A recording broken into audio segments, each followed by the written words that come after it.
राम राम है बिल्कुल देखे तो मैं 2-3 बार राम राम लिख देता बेटा हाँ बोल दी थी ना न्यू आप बड़गाड़ी बोल ले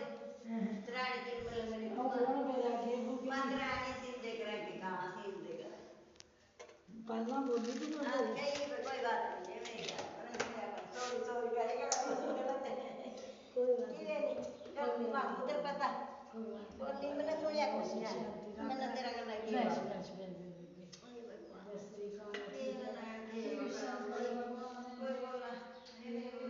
राम जय बुद्धि जय हनुमान कोई भी गलती हो रही होगी माफ कर देना तो कानून रे तो आउंद दिया मैंने तो गलती की विराटी करी माफ कर दे कोई गलती होगी मेरे पे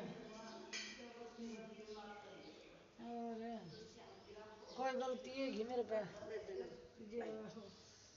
ले ले बीच में ले ले बाद में करा राम राम दे दे सारी ने ले ले खा ले खा ले बेटा आज उधर दे खा ले हैं केड़ा उधर दे ले इतना मुड़ के बैठ ले खा ले और मैं शिवजी सी आऊंगी ना तो बेबे नहीं आऊंगी खड़ा